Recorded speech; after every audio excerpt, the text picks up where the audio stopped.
Bukit tanpa bondo, dikdaya tanpa aji, terima mawi pasrah, sepi pamrih tebe ajre.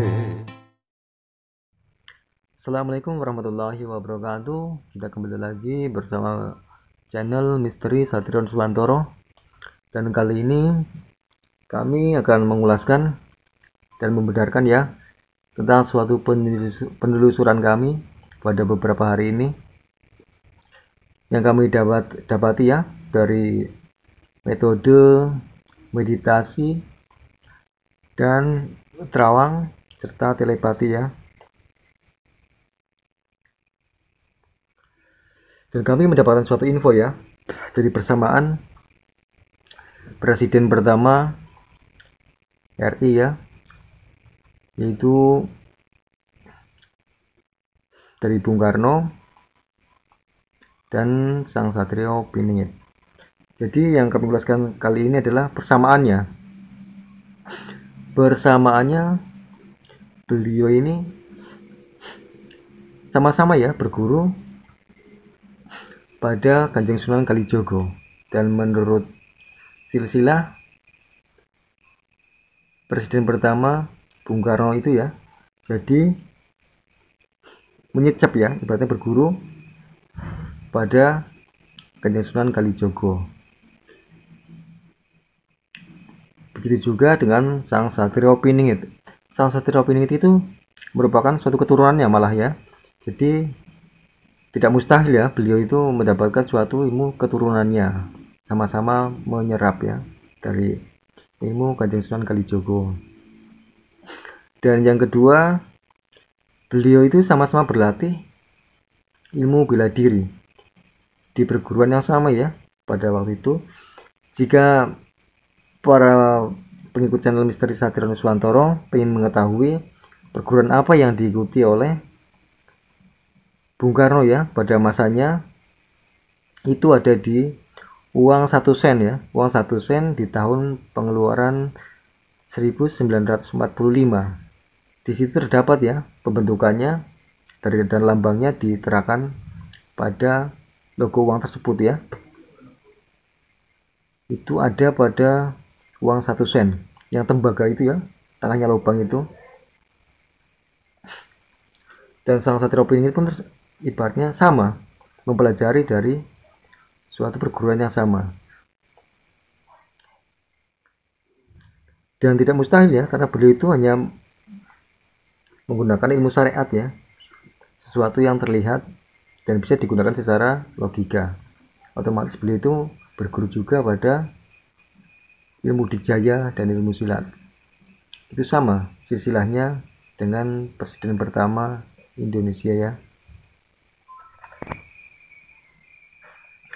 Dan tidak mustahil pula ya, kemungkinan dalam era masa depan ini ya akan ada suatu politik yang memasuki wilayah-wilayah tersebut, seperti memasuki suatu perguruan-perguruan yang ternama ya di Indonesia. Dan politik tersebut mungkin bisa mendekati juga hanya untuk kepentingan pribadi dan tujuan kehidupan yang berhubungan dengan politik. Itu tidak mustahil ibaratnya ya, karena pada awalnya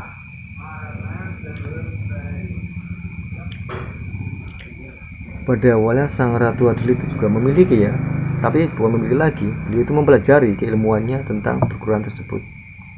Dan saya tidak bisa mengatakan ya perguruan apa itu ya. Kalau pengen detail lebih tahunya itu ada di uang 1 sen pengeluaran tahun 1945 di uang logam tersebut.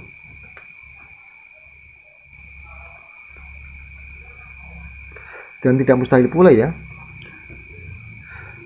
akan banyak yang menggunakan nama-nama dari perguruan-perguruan di Indonesia yang ternama ya untuk suatu tujuan politik, karena melingkupi ya wilayah dari dunia para pendekar dan ilmu dikdaya tersebut ya. Pengikutnya itu terlalu banyak ya, bahkan melebihi dari suatu keanggotaan yang resmi. Bahkan bukan ratusan ribu lagi ya, bahkan bisa jutaan pengikut ya. Makanya banyak para politik ingin mengikuti dan mengambil nama-nama perguruan-perguruan di Indonesia hanya untuk suatu tujuan. Yang kami ulaskan ini hanya berdasarkan teori ini ya, penerawangan, meditasi, dan telepati ya. Yang kami dapati ini info tersebut itu berasal dari Sang Satrio Piningit, bukan dari ucapan kami pribadi. Kami hanya sekedar mengulaskan dan menjabarkan. Jadi tidak ada suatu hal apapun yang berunsur ngarang ataupun mengada-ngada ya.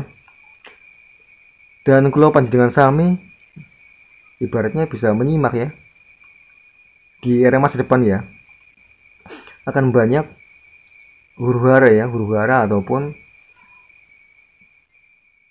suatu permasalahan ya dalam lingkup suatu perguruan-perguruan.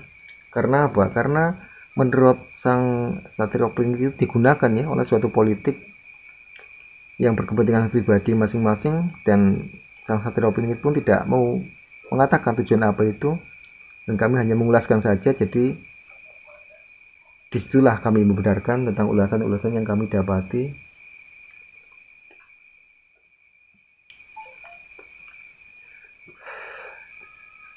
Ibaratnya para dulur bisa menyimak ya, khususnya bagi para pengikut channel Misteri Satrio Nuswantoro.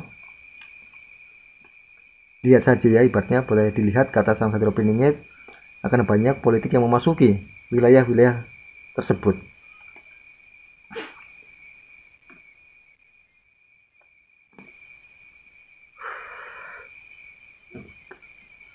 Dan itulah persamaan dari Sang Satrio Piningit dan presiden pertama itu ya. Ibaratnya mempunyai suatu hal keilmuan yang ada kemiripannya ya. Yang pertama itu sama-sama menyecap ya ilmu dari Kanjeng Sunan Kalijaga. Yang kedua, belajar di tempat perguruan yang sama.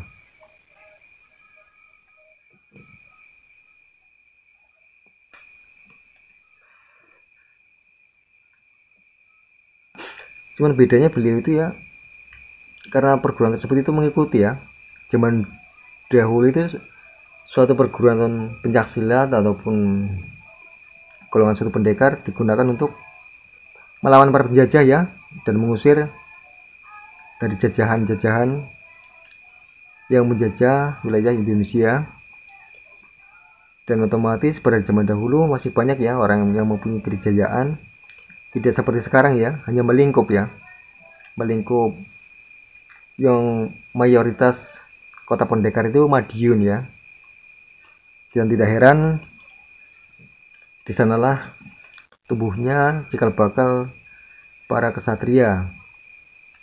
Yang disebut kesatria itu suatu pendekar ya, pendekar yang udah mempunyai nama ataupun tulis ujian dari suatu perguruan tersebut. Pendekar itu disebut kesatria ya pada zaman masanya.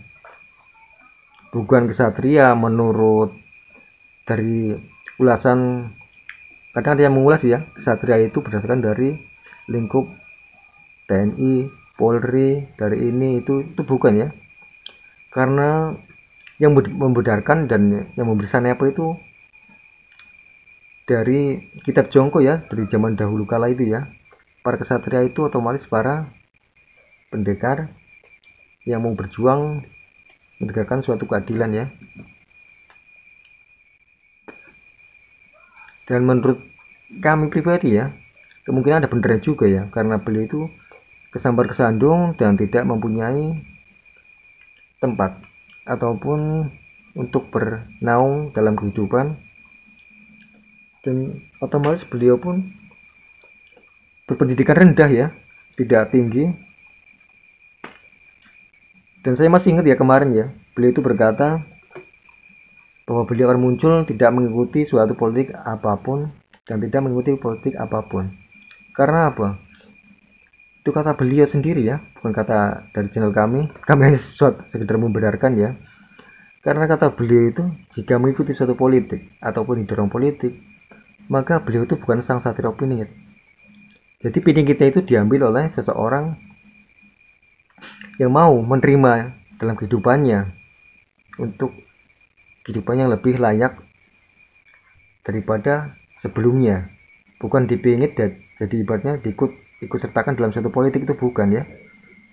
Karena yang menjunjung itu suatu masyarakat dan rakyat ya, untuk dijadikan sang satria opini itu sebagai seorang pemimpin, jadi bukan dari golongan politik. Dan tidak mungkin beliau itu berpendidikan tinggi jika dia mengaku beliau itu dari perguruan mana, pendidikan mana, ataupun jenis angkatan mana. Itu tidak benar ya menurut saya pribadi ya, karena beliau sendiri kesambar sandung ya. Kesambar sandung itu otomatis beliau itu berpendidikan rendah, karena beliau kan hidup sendiri ya, terlunta-lunta. Makanya beliau dijuluki Satria Pinandita, Sinisen Wahyu Kesambar Kesandung. Dan nama lain dari sang satria opini itu ya, ibaratnya Wahyu Angin Ngumboro. Itu nama lain dari sang satria opini ya. Itu nama lainnya Wahyu Angin Ngumboro. Dan kemungkinan besok kami akan mengulaskan ya, bagaimana beliau mendapatkan nama tersebut ya.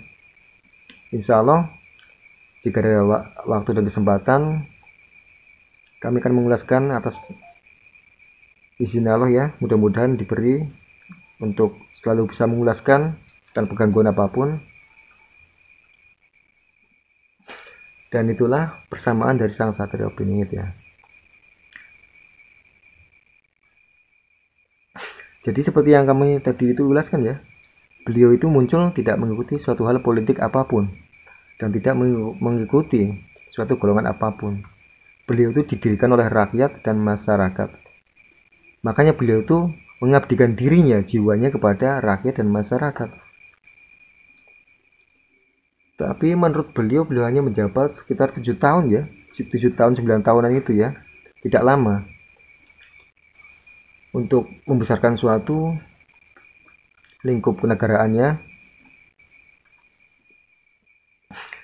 Dan kata beliau, jika beliau mengikuti suatu hal politik ya, beliau akan menjadi anak, bukan menjadi satrio.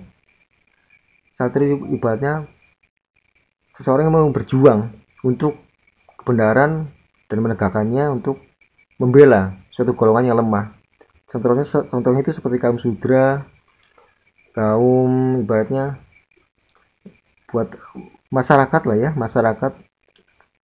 Dan tanpa terkecuali beliau hanya membela kehidupannya, jiwa itu diabdikan kepada masyarakat dan rakyat. Karena jika beliau mengikuti suatu hal politik, maka bapaknya itu politik, bukan dari pengaturan pribadi sang satria opini gitu ya. Jika beliau mengikuti politik, akan diatur oleh politik tersebut, dan beliau itu tidak bisa mengembangkan apa yang ada dalam teori dan metode pemikirannya menurut wahyunya pribadi. Dan mudah-mudahan bermanfaat ya bagi kita semua, terutama bagi channel Misteri Saturn Swantoro. Dan cukup sekian ya. Bila ada kata yang salah, mohon maaf yang sebesar-besarnya. Wabillahi taufiq wal hidayah. Wassalamualaikum warahmatullahi wabarakatuh.